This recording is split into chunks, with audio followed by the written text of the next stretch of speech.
Oke, what's up guys? Apa kabar kalian semua? Saya harap teman-teman semua baik-baik aja. Di video kali ini saya akan membahas eh, perbedaan daripada beberapa hal berikut. Karena banyak teman-teman di luar sana yang masih menganggap sama hal-hal berikut yang pada dasarnya sebenarnya hal ini sangatlah berbeda dan untuk perbedaannya sangatlah jelas sebenarnya. Jadi saya kali ini akan membahas apa sih itu perbedaan daripada HIV dan AIDS, ODA dan ODIV, CD4 dan viral load. Baik, untuk pertama kita akan membahas perbedaan antara HIV dan AIDS. Banyak orang yang menganggap jika HIV dan AIDS adalah jenis penyakit yang sama. Faktanya, diagnosis dari kedua penyakit ini berbeda, tetapi berjalan seiringan. Maksudnya di sini adalah HIV adalah virus yang dapat menyebabkan kondisi yang disebut dengan AIDS, yang kerap disebut sebagai HIV stadium 3. Gangguan ini dapat menyebabkan masalah pada sistem imunitas seseorang. Berikut penjelasan lebih lengkapnya. Nah, jadi HIV itu adalah virusnya. Nah, HIV itu adalah virus yang dapat menyebabkan kerusakan sistem kekebalan tubuh yang masuk ke dalam tubuh. Istilah HIV sendiri adalah singkatan dari Human Immunodeficiency Virus,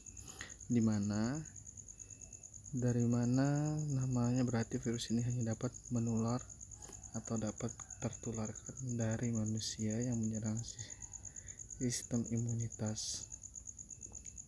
Saat ini infeksinya menyebar sistem imun di dalam tubuh tidak dapat bekerja dengan efektif seperti sebagaimana sebelumnya.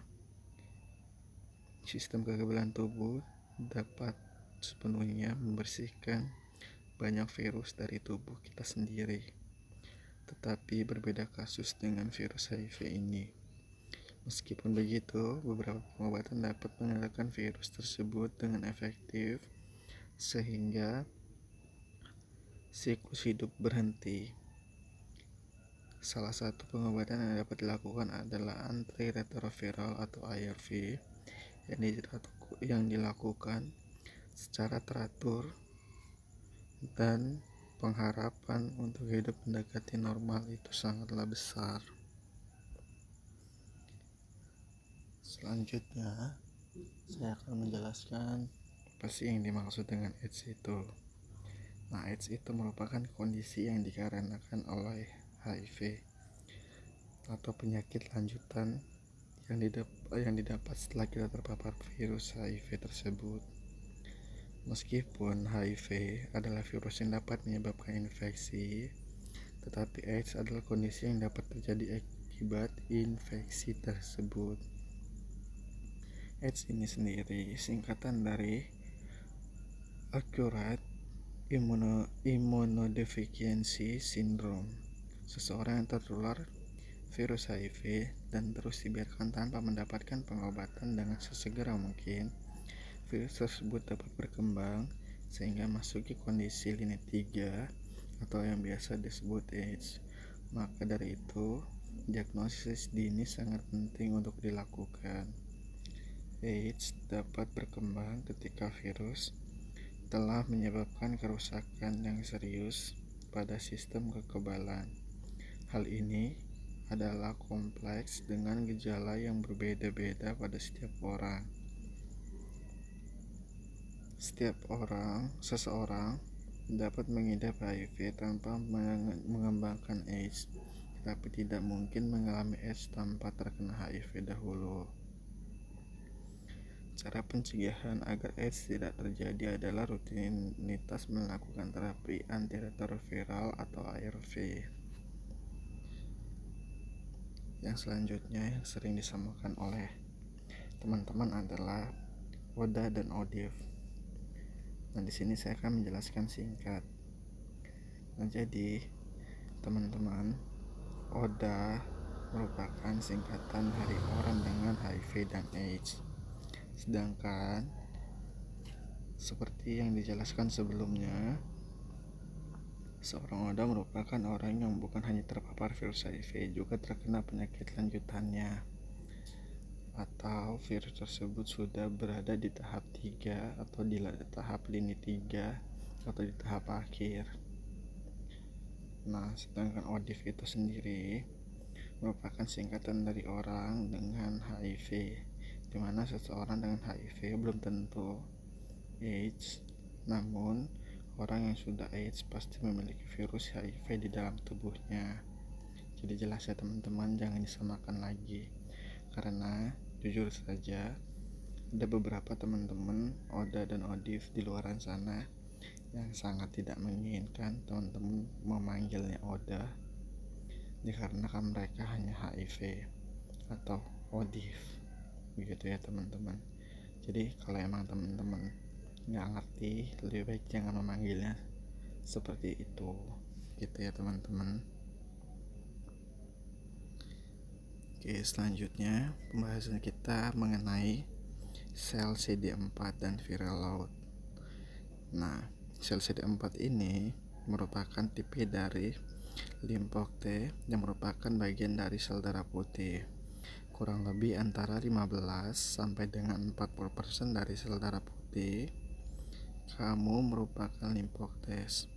Sel ini berfungsi untuk melindungi kamu dari infeksi yang disebabkan oleh virus, membantu melawan infeksi yang disebabkan oleh bakteri dan jamur, memproduksi antibodi melawan sel kanker, sebagian koordinator dari sel-sel lain dalam sistem kekebalan tubuh. Sel CD4 merupakan target dari virus HIV yang bisa menyebabkan jumlah dari sel CD4 akan berkurang seiring waktu. Dengan jumlah CD4 yang berkurang atau semakin sedikit, artinya sistem kekebalan tubuh kamu tidak bisa lagi berfungsi sebagaimana mestinya. Nah, sedangkan viral load itu adalah HIV RNA yang merupakan hal yang digunakan untuk mengukur berapa banyak virus yang sudah tertekan di dalam tubuh setelah melakukan ARV. Jika jumlah virus di dalam darah sangat kecil, katakanlah kisaran hingga 50-200 copies tergantung alat yang ada, maka tes akan mengeluarkan hasil tidak terdeteksi. Inilah artinya jika viral load kamu tidak tertulis ini artinya jika hasil tes viral load kamu tertulis undetectable atau tidak terdeteksi. Ini bukan berarti tidak ada lagi virus HIV tersebut ya teman-teman. Nah, jadi tetapi karena jumlahnya sangat sedikit sekali sehingga tidak terbaca dengan alat tes yang ada, karena sifat dari progresivitas dari penyakit HIV, maka kecenderungan untuk meningkat semisalnya dengan viral load yang sedikit pada awal pemeriksaan, katakanlah sebanyak 5.000 copies virus per sisi darah, memungkinkan akan meningkatkan jumlah menjadi ratusan ribu atau bahkan sampai dengan jutaan virus per sisi darah. Jadi intinya CD4 itu adalah sistem imun kita atau sel darah putih di dalam tubuh kita yang berfungsi untuk melawan virus, sedangkan viral load adalah virus atau jumlah virus yang ada dalam tubuh kita yang sudah ditekan oleh obat-obatan yang kita konsumsi yang dinamakan dengan ARV itu. Jadi untuk kita teman-teman, karena teman-teman sekarang udah ngerti, udah dijelasin juga tentang perbedaan-perbedaan tersebut, semoga teman-teman ngerti dan nggak menyamakannya lagi, karena memang hal-hal tersebut adalah hal-hal yang sangat beda dan perbedaannya sangatlah signifikan. Baik teman-teman, untuk next video kita akan membahas mengenai apa sih yang dimaksud dengan viral load undetected. Dan apakah jika viral load undetected kita berarti sembuh?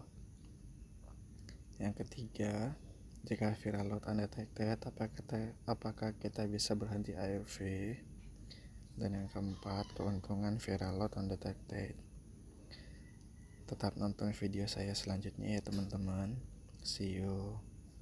Bagi teman-teman yang belum melakukan like, subscribe, dan komen di video saya ini, saya sangat berharap untuk teman-teman mau melakukan like dan subscribe, karena like dan subscribe itu gratis, dan itu juga dapat membantu saya untuk menyemangati saya juga untuk membuat video-video yang lebih menarik selanjutnya. Baik teman-teman, sampai di sini saja untuk video hari ini. Di akhir video saya akan tetap menyantumkan sumber dari video yang saya bawakan hari ini. Nah, video hari ini bersumber dari www.halodoc.com, artikel jangan keliru ketahui perbedaan HIV dan AIDS. Dan yang kedua, balimedica.com, pengobatan HIV mengenai apa CD4 dan viral load. Terima kasih yang tetap setia dan berkunjung di channel YouTube saya. Jangan lupa untuk men-share-nya ke teman-teman yang lain agar teman-teman yang lain juga dapat mengetahui apa yang dimaksud dengan HIV, karena untuk channel saya ini hanya membahas putaran tentang HIV tersebut. Terima kasih teman-teman.